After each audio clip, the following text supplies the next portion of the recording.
Hello दोस्तों, तो आज हम चरक संहिता का पहला अध्याय पढ़ेंगे जिसका नाम दीर्घजीवितीय अध्याय है। अथा तो दीर्घजीवितीय अध्याय व्याख्यास्यामः। इस सूत्र में अतः दीर्घ जीवितीय अध्याय वि आ और ख्यास्याम ये अष्टपद है। कठोर तपस्या करने वाला दीर्घ जीवन की इच्छा रखता हुआ भरद्वाज ऋषि इंद्र के पास गए। अब हम आयुर्वेद का अवतरण कैसे हुआ वह देखेंगे। जिस प्रकार संपूर्ण आयुर्वेद का उपदेश ब्रह्मा ने किया था, उसे उसी रूप में ठीक सर्वप्रथम दक्ष प्रजापति ने आयुर्वेद का ग्रहण किया था। इसके बाद दक्ष प्रजापति से अश्विनी कुमारों ने आयुर्वेद का अविकल ज्ञान प्राप्त किया था। इसके बाद अश्विनी कुमारों से केवल अर्थात संपूर्ण आयुर्वेद का ज्ञान इंद्र ने प्राप्त किया था। इसलिए ऋषियों के परामर्शानुसार महर्षि भरद्वाज आयुर्वेद अध्ययन के लिए इंद्र के पास गए। इंद्र को शरण्य, अमरेश्वर, शचीपति, शक्र, अमर प्रभु, सहस्त्राक्ष और बलहंतार नाम से भी जाना जाता है। और भरद्वाज को उग्रतपा, बृहस्पति पुत्र, महापति कहा जाता है। उसके बाद भरद्वाज ने भगवान आत्रेय, जिनको तत्वदर्शी, चंद्रभागिना, दोषसूदन कहा जाता है, उनको आयुर्वेद का ज्ञान दिया। और आत्रेय ने उनके 6 शिष्य अग्निवेश, भेल, जतुकर्ण, पाराशर, हारीत और क्षारपाणी को दिया। अब हम प्रथम संभाषा परिषद कहाँ हुई थी वह जानेंगे। जिन लोगों ने तपस्या आदि के द्वारा दीर्घायु को प्राप्त नहीं किया था, उन लोगों को विघ्नकृत रोग उत्पन्न हो गए थे।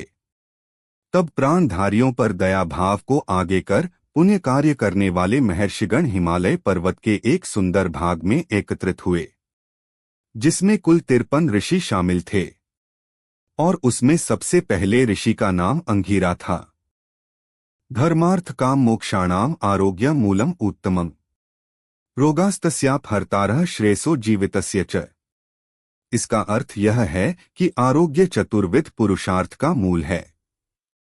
धर्म, अर्थ, काम, मोक्ष ये चतुर्विध पुरुषार्थ है। रोग उस कल्याणकारी आरोग्य और जीवन को हरने वाले हैं। ऋषिमुनियों ने ध्यानचक्षु यानी अपनी दिव्य दृष्टि से देखा कि इंद्र ही हमें इन रोगों के शमन का उपाय बताएंगे। अब हम त्रिसूत्र के बारे में जानेंगे। हेतु लिंग औषध स्वस्थातुर परायणम त्रिसूत्र शाश्वतम पुण्यम बुबुधे यं पितामह। वाग्भट्ट ने हेतु, लिंग और औषध को स्कंध त्रय माना है। आचार्य चरक अनुसार स्कंध त्रय हेतु, दोष और द्रव्य है।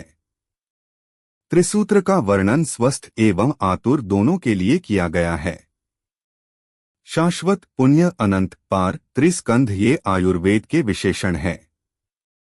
सोअनंत पारम त्रिस्कंध आयुर्वेदम महांति। उपरोक्त सूत्र में अनंत पारम में आचार्य चक्रपाणि ने गोबली वर्दन्याय से पार शब्द से आदि अर्थ ग्रहण किया है। अब हम 6 पदार्थ के बारे में जानेंगे। सामान्य च विशेषण च गुणान द्रव्याणि कर्म च समवाय च तज्ज्ञात्वा तंत्रोक्तम विधिमा स्थिता।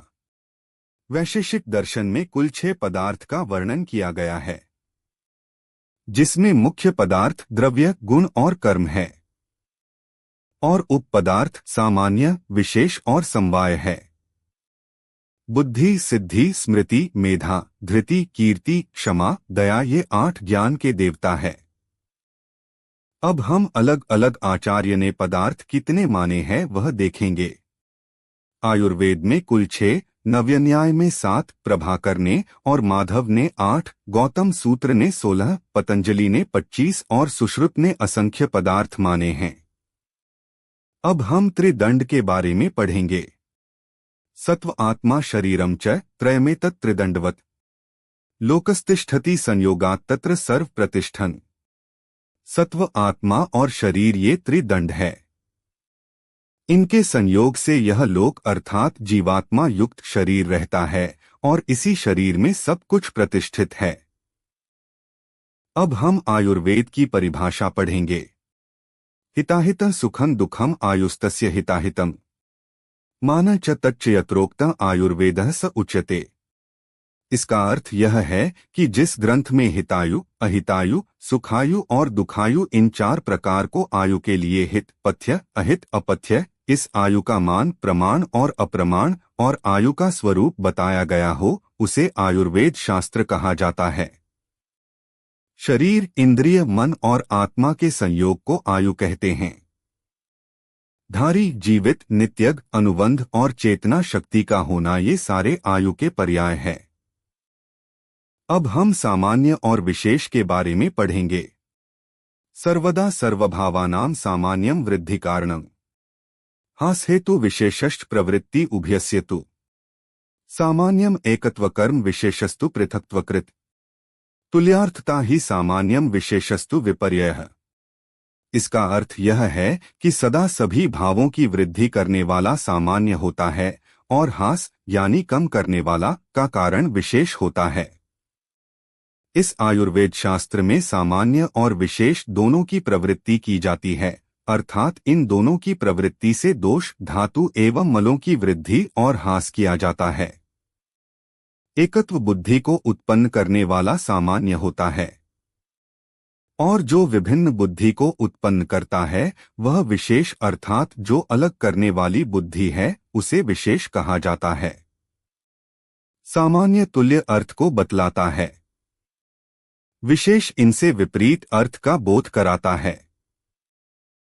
अब हम सामान्य के भेद के बारे में पढ़ेंगे।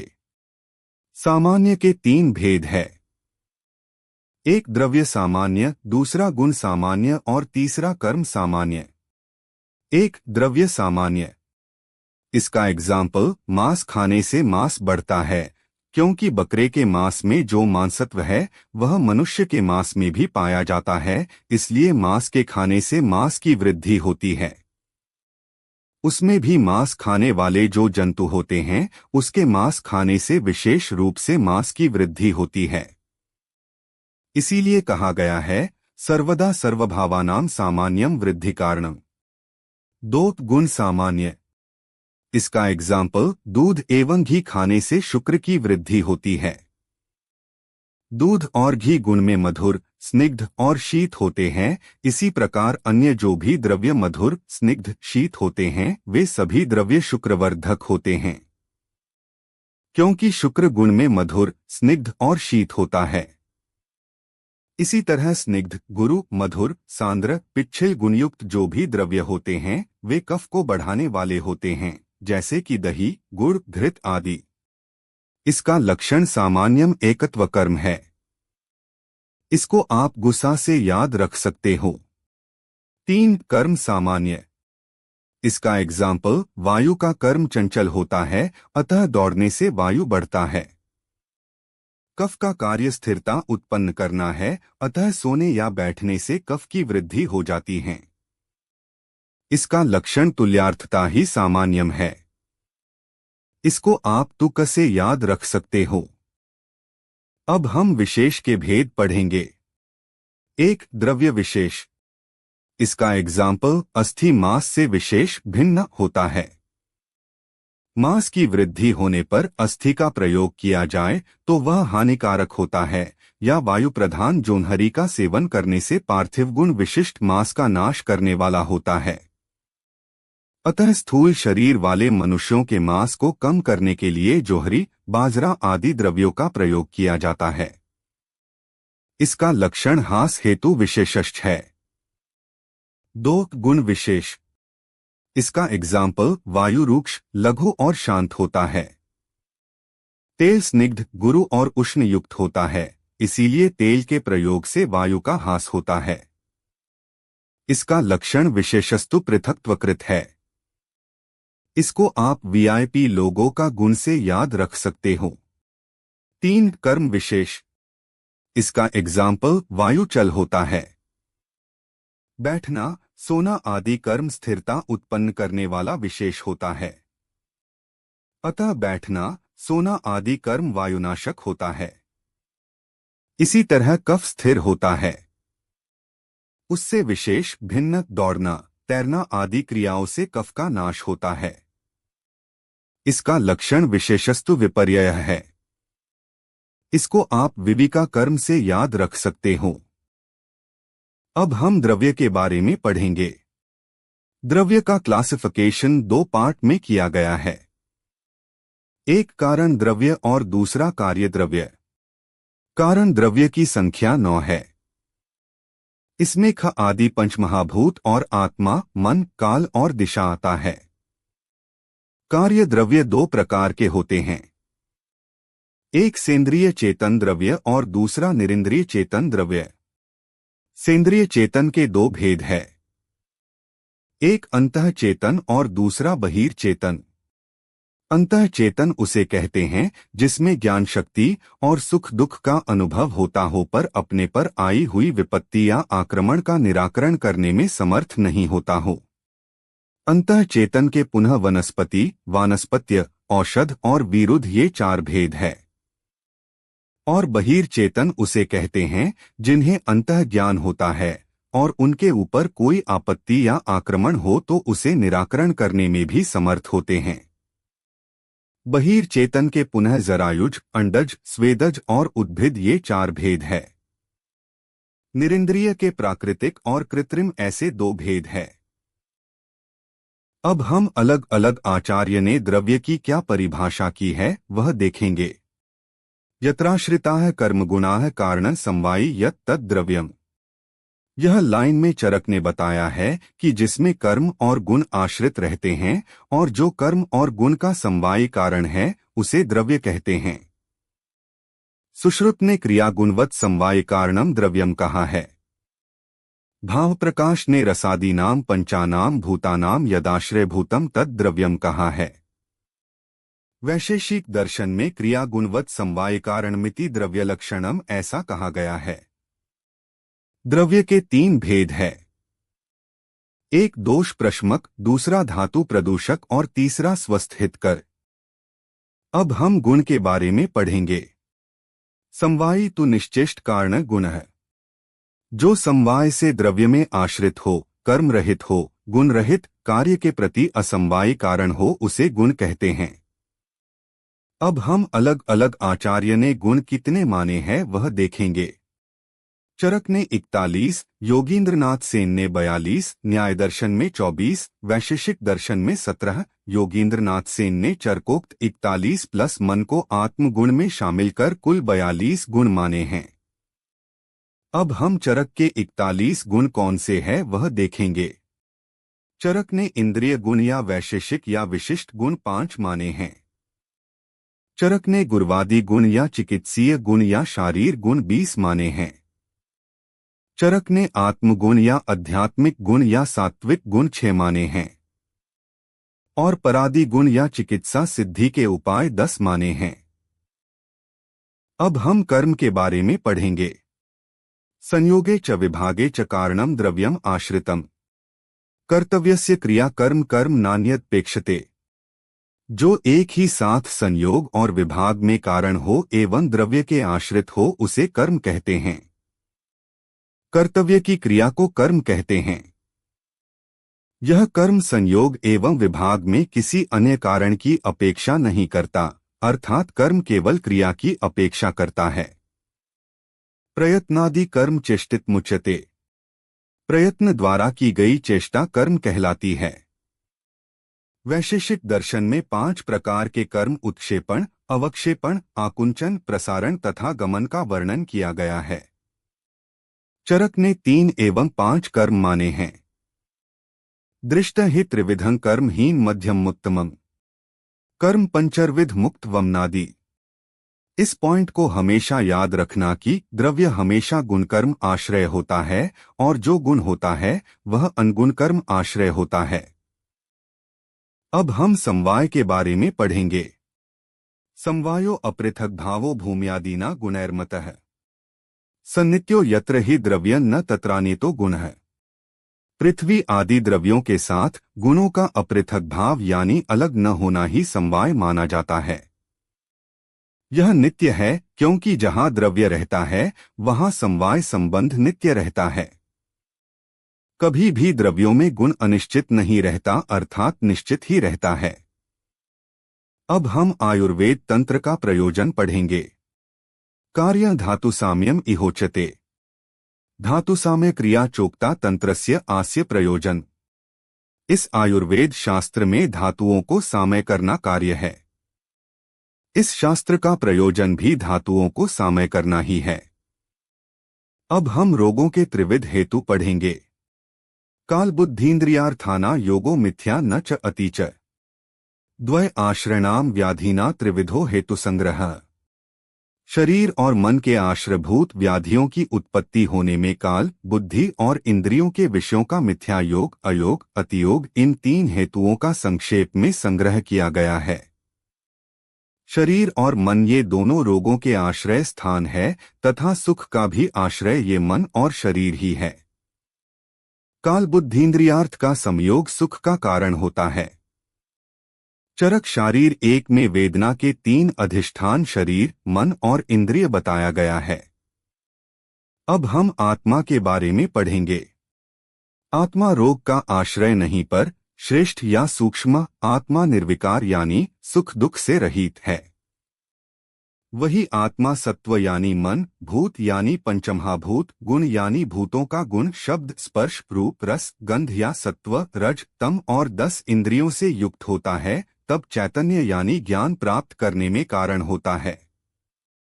वह आत्मा नित्य है, सभी चराचर जगत का दर्शक है और क्रियाओं को देखता है। अब हम दोष के बारे में पढ़ेंगे। दोष दो प्रकार के होते हैं, एक शारीरिक दोष और दूसरा मानसिक दोष। शारीरिक दोष 3 प्रकार के होते हैं, वात, पित्त और कफ। अब हम अलग अलग आचार्यों ने दोष को क्या परिभाषा दी है वह देखेंगे। वायुः पित्तं कफश्चोक्त शारीरो दोष संग्रह, ये चरक की लाइन है। वात पित्त श्लेष्माण एव देह संभव हेतवः, ये सुश्रुत की लाइन है।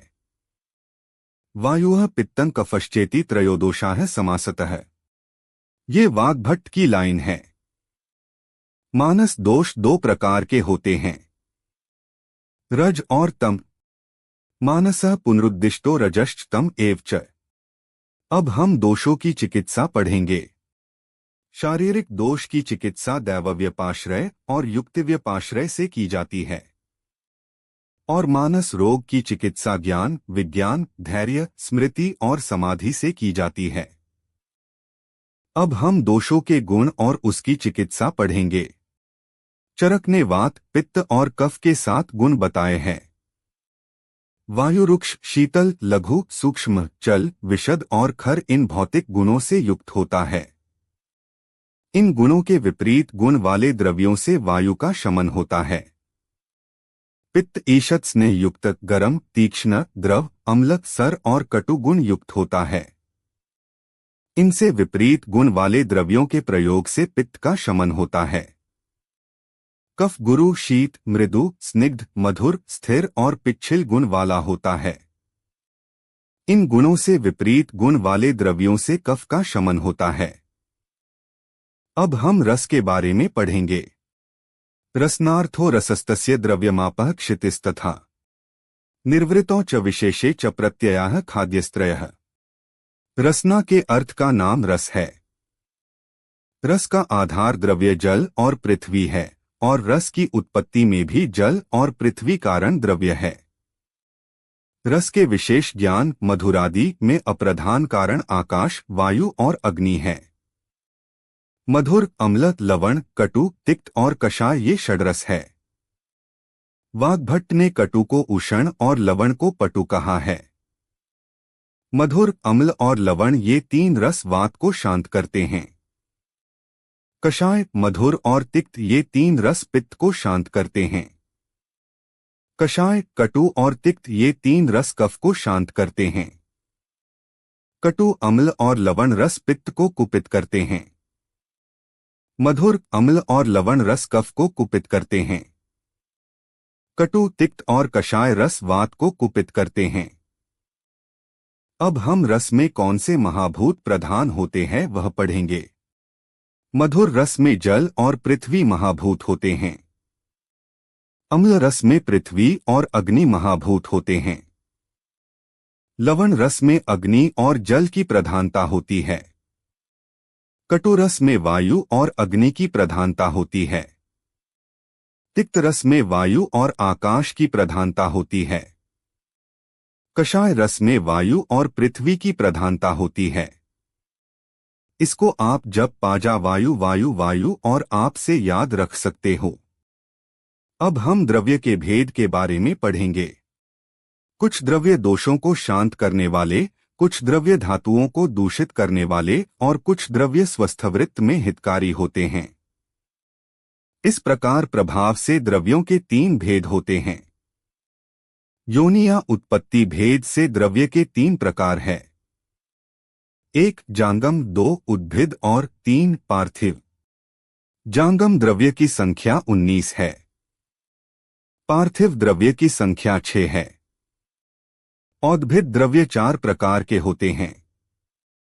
1 वनस्पति, 2 विरुद्ध, 3 वानस्पत्य और 4 औषधि। जिनमें केवल फल आते हो उसे वनस्पति कहते हैं। जिनमें फल और फूल दोनों आते हो उसे वानस्पत्य कहते हैं। जिनका फल पक जाने पर अंत हो जाए उन्हें औषधि कहते हैं, और जो लता के रूप में फैले हों उन्हें विरुद्ध कहा जाता है। औद्भिद द्रव्यों के ग्राह्य अंग 18 है। अब हम मूलिनी और फलिनी द्रव्यों के बारे में पढ़ेंगे। मूलिनी द्रव्यों की संख्या 16 होती है और फलिनी द्रव्यों की संख्या 19 होती है। अब हम मूलिनी द्रव्यों का वर्गीकरण देखेंगे। श्यामा, त्रिवृत्त, सप्तला, दंती, द्रवंती, हस्तिदंती, अजगंधा, गवाक्षी, अधोगुड़ा, शिरिणी और विषाणिका, इनका प्रयोग विरेचन हेतु किया जाता है। इसको आप आधा गुड़ प्लस क्षीर विष से याद रख सकते हो। बिंबी, क्षणपुष्पी और वचा, इनका प्रयोग वमन हेतु किया जाता है। इसको आप विश्व से याद रख सकते हो। श्वेत, अपराजिता और ज्योतिष्मती, इनका प्रयोग शिरोविरेचन हेतु किया जाता है। इसको आप श्वेत ज्योति से याद रख सकते हो। अब हम फलिनी द्रव्यों का वर्गीकरण देखेंगे। आर्गवध, शंखिनी, 2 प्रकार की क्लीतक यानी मुलेठी, 2 प्रकार की करंज, हरितिकी, विडंग, कंपिल्लक और अंतःकोटर पुष्पी, इनका प्रयोग विरेचन हेतु किया जाता है। इसको आप हरिविका कोटर में ऐसे याद रख सकते हो। षड्वामक, मदनफल, जीमूतक, इक्ष्वाकु, धामार्गव, कुटज और कृतवेधन, त्रपुष और हस्तिपर्णी, इनका प्रयोग वमन हेतु किया जाता है। अपामार्ग का प्रयोग शिरोविरेचन हेतु किया जाता है। अब हम द्रव्यों की परिगणना देखेंगे। मूलिनी 16, फलिनी 19, महास्नेह 4, लवण 5, मूत्र 8, दूध 8, शोधन वृक्ष 6 इस अध्याय में पुनर्वसु ने बताए हैं। जो वैद्य इन औषधियों का रोगों में प्रयोग करना जानता है वह आयुर्वेद शास्त्र का ज्ञाता कहा जाता है। यहाँ कुछ पॉइंट है जिन्हें आपको याद रखना है। सप्तला, हस्तिदंती और प्रत्यक श्रेणी मूलिनी द्रव्य में आते हैं। इसको आप सप्तमूल, दंतमूल, मूल श्रेणी से याद रख सकते हो। संखिनी, हस्तिपर्णी और प्रत्यक पुष्पी ये फलिनी द्रव्य में आते हैं। इसको आप शंख जैसा फल, फल के पास पत्ते और फल के पास पुष्प से याद रख सकते हो। अब हम 4 प्रकार के स्नेह के बारे में पढ़ेंगे। सर्पिस्तैल वसा मज्जा स्नेहो दिष्टश्चतुर्विधः पानाभ्यंजन बस्त्यर्थ नस्यार्थ चैव योगतः। घृत, तेल, वसा और मज्जा ये 4 प्रकार के स्नेह बताए गए हैं। ये पान, अभ्यंग, बस्ती और नस्य के लिए प्रयुक्त होते हैं। ये स्नेह शरीर को स्निग्ध करने वाले, जीवन शक्ति प्रदान करने वाले, बल बढ़ाने वाले, वर्ण और शरीर के उपचय को बढ़ाने वाले और प्रकुपित वात, पित्त तथा कफ को दूर करने वाले कहे गए हैं। अब हम 5 प्रकार के लवण के बारे में पढ़ेंगे। 1 काला नमक, 2 सेंधा नमक, 3 विड नमक, 4 औद्भिद नमक और 5 सामुद्र नमक। ये 5 प्रकार के नमक होते हैं। पांचों नमक शरीर को स्निग्ध करने वाले, गरम, तीक्ष्ण और श्रेष्ठ अग्निदीपक होते हैं। लेप के कार्यों में स्नेहन एवं स्वेदन कर्म में अधोमार्ग द्वारा मलों को निकालने के लिए विरेचन द्रव्यों में, ऊर्ध्वमार्ग द्वारा मलों को निकालने के लिए वमन द्रव्यों में, निरूह बस्ती में, अनुवासन बस्ती में, मालिश में, भोजन में, शिरोविरेचन कर्म में, शस्त्र कर्म जैसे लेखन, भेदन इत्यादि में, वर्ती, अंजन, उत्सादन के कर्मों में और अजीर्ण रोग, आनाह, वातविकार, गुल्म, शूल एवं उदर रोगों में उपर्युक्त पांचों नमकों का प्रयोग किया जाता है। अब हम 8 प्रकार के मूत्र के बारे में पढ़ेंगे। आवी मूत्र, अजा मूत्र, गोमूत्र, माहिष मूत्र, हस्ती मूत्र, उष्ट्र मूत्र, वाजी मूत्र और खर मूत्र ये अष्टमूत्र है। सामान्य रूप से सभी मूत्र गरम, तीक्ष्ण, अरुक्ष तथा कटु और लवण अनुरस वाले होते हैं। अब हम मूत्र का प्रयोग किसमें और कहाँ करते हैं वह देखेंगे। मूत्र उत्सादन के कार्य में, लेप में, आस्थापन बस्ती में, विरेचन कर्मों में, स्वेदन कर्मों में, आनाह रोग में, अगत के प्रयोगों में, उदर रोगों में, अर्श रोग में, गुल्म, कुष्ठ और किलास रोगों में प्रयुक्त होता है तथा मूत्र उपनाह और परिषेक में प्रयुक्त होता है। यह अग्निदीपक, विषनाशक और कृमियों को नष्ट करने वाला होता है। पांडु रोग से पीड़ित रोगियों के लिए विशेष कल्याणकारी कहा गया है। मूत्र कफ को शांत करता है, वायु का अनुलोमन करता है और गुदामार्ग से पित्त को बाहर निकालता है। अब हम एक एक करके सभी मूत्र के बारे में जानेंगे। 1. भेड़ का मूत्र। यह रस में तिक्त, स्निग्ध और पित्त का अविरोधी होता है। 2. बकरी का मूत्र। यह रस में कषाय और मधुर, पथ्य और दोषशामक है। 3. गोमूत्र। गाय का मूत्र रस में कुछ मधुर, दोषनाशक और कृमि तथा कुष्ठ को दूर करने वाला होता है। यदि समयक आभ्यंतर पान किया जाए तो कंडू और दोषजन्य उदर रोगों में लाभकारी होता है। 4. भैंस का मूत्र। यह अर्श, शोफ और उदर रोगों का नाश करता है और क्षारयुक्त एवं सारक होता है। 5. हाथी का मूत्र। यह रस में लवण, कृमि, कुष्ठ के रोगियों के लिए हितकारी है तथा जो रोगी विबंध से पीड़ित है या मूत्राघात से पीड़ित है या जिनके शरीर में विषजन्य विकार या कफजन्य विकार हैं या जो अर्श रोग से पीड़ित हैं उन सब के लिए लाभप्रद होता है। 6. ऊंट का मूत्र। यह रस में तिक्त होता है तथा श्वास, कास और अर्श रोग को दूर करता है। 7. घोड़े का मूत्र। यह रस में तिक्त और कटु होता है तथा कुष्ठ, व्रण और विष को दूर करने वाला होता है। 8. गधे का मूत्र। यह अपस्मार, उन्माद और ग्रह रोगों को दूर करने वाला होता है। अब हम 8 प्रकार के दुग्ध के बारे में पढ़ेंगे। 1. भेड़ी का दूध। 2. बकरी का दूध। 3. गाय का दूध। 4. भैंस का दूध। 5. ऊँटनी का दूध। 6. हथिनी का दूध। 7. घोड़ी का दूध। 8. स्त्री का दूध। यह 8 प्रकार का दुग्ध कहा गया है। अब हम दुग्ध के गुण के बारे में पढ़ेंगे। प्रायशो मधुरं स्निग्धं शीतं स्तन्यं पयोमतं प्रेण बृंहण वृष्य मेध्य बल्यं मनस्करम् जीवनीय श्रमहरण श्वासकास्निबर्हणम् हंति शोणित पित्तं च संधानं विहत्स्य च। प्रायः सभी दूध रस में मधुर, गुण में स्निग्ध, वीर्य में शीतल और दूध को बढ़ाने वाले होते हैं। यह आह्लाद उत्पन्न करने वाला, बृंहण शरीर की वृद्धि करने वाला, वृष्य मेध्य बलवर्धक, मन को अपना कार्य करने की शक्ति देने वाला, जीवनीय शक्ति को बढ़ाने वाला, श्रमनाशक, श्वास और कास नाशक और रक्तपित्त रोग को दूर करता है। विहत भग्न का संधान करने वाला होता है। दुग्ध सभी जीवधारियों के लिए सात्मय है। यह दोषों का शमन और शोधन करने वाला है। प्यास को दूर करने वाला तथा अग्निदीपक है। क्षीण तथा क्षय वाले रोगियों के लिए उत्तम है।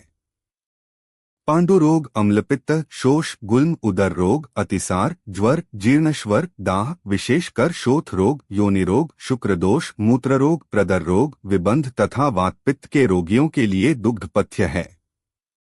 दुग्ध का प्रयोग नस्य, आलेप, अवगाह, वमन, आस्थापन, बस्ती, विरेचन तथा स्नेहन के लिए सर्वत्र होता है। अब हम शोधन वृक्ष के बारे में पढ़ेंगे। शोधन वृक्ष की संख्या 6 है।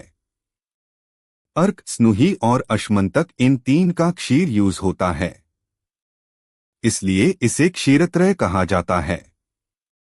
अश्मंतक का प्रयोग वमन के लिए, स्नुही क्षीर का प्रयोग विरेचन के लिए और अर्क के दूध का प्रयोग वमन और विरेचन दोनों के लिए होता है।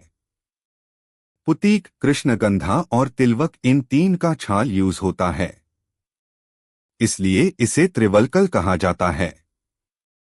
विरेचन कर्मों के लिए पूतीक और तिलवक का प्रयोग करना चाहिए।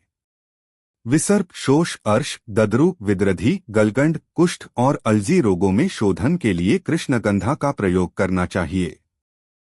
रस तरंगिणी ने क्षीरत्रय में अर्क, स्नुही और वट को माना है। अब हम कुछ इंपॉर्टेंट रेफरेंसेस के बारे में पढ़ेंगे। योगवित्वप्यरूपज्ञस्तासा तत्वविदुच्यते, जो वैद्य औषध के नाम एवं रूपों के साथ साथ उन औषधों की समयक योजना करने में समक्ष हो, उसे तत्वविद कहा जाता है।